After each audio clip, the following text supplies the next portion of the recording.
بسم اللہ الرحمن الرحیم۔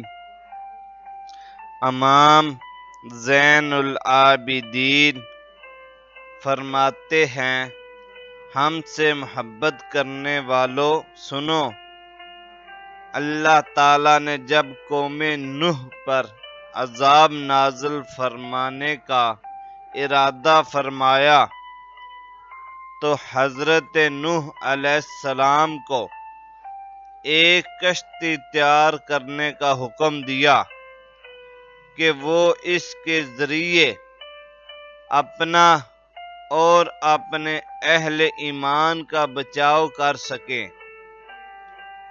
جب نوح علیہ السلام کشتی بنا رہے تھے، ایک ایمان والی بوڑھی عورت اللہ کے نبی کے پاس اپنی گٹھڑی لے کر آتی اور کہتی، اے اللہ کے نبی، کشتی کب روانہ ہوگی؟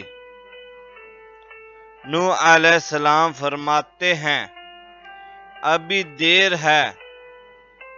وہ عورت انتظار میں بیٹھی رہتی ہے اور شام ہو جاتی، پھر اٹھ کر چلی جاتی ہے۔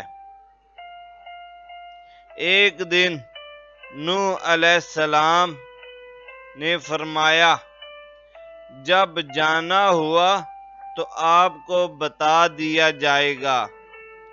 یہ بوڑھی عورت واپس چلی گئی اور انتظار کرنے لگی کہ کب حضرت نوح علیہ السلام بلائیں گے۔ اسی دوران اللہ کا عذاب آ گیا اور کشتی روانہ ہو گئی، لیکن نوح علیہ السلام نے اس عورت کو نہ بلایا۔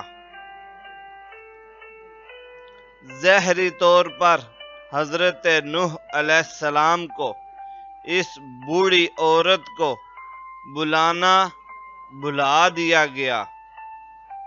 جب عذاب طوفان تھما تو ایک دن نوح علیہ السلام کے دل میں محبت اٹھی کہ شہر کو دیکھوں۔ جہاں سے چلا تھا وہاں آئے اور قریب جا کر دیکھا تو ایک جھونپڑی میں دیا جل رہا تھا۔ یہ دیکھ کر حیران رہ گئے کہ روح زمین پر کوئی ایسا گھر بھی ہے کہ اتنے عظیم طوفان کے بعد بھی جس میں چراغ جل رہا ہے۔ حضرت نوح علیہ السلام نے وہاں جا کر تکبیر بلند کی تو وہ بوڑھی عورت اللہ کے نبی کا انتظار کر رہی تھی۔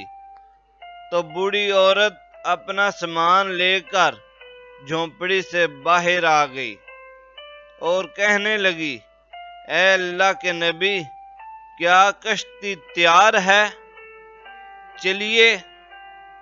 تو حضرت نوح علیہ السلام نے حیرت سے اس کو دیکھا اور کہا، رکو بڑھیا، کیا تمہیں کچھ بھی پتہ نہیں چلا؟ وہ بوڑھی عورت کہنے لگی، یا نبی اللہ، کیا پتہ نہیں چلا؟ کہا کہ اتنا بڑا سیلاب آیا، بارش آئی، تمہیں کچھ بھی پتہ نہیں چلا؟ یا نبی اللہ، ایک دن بادل گرجے تھے اور کچھ ہلکی سی فوہار پڑی تھی۔ حضرت نوح علیہ السلام نے حیران ہو کر آسمان کی طرف دیکھنے لگے کہ اے میرے اللہ، یہ کیا ماجرا ہے؟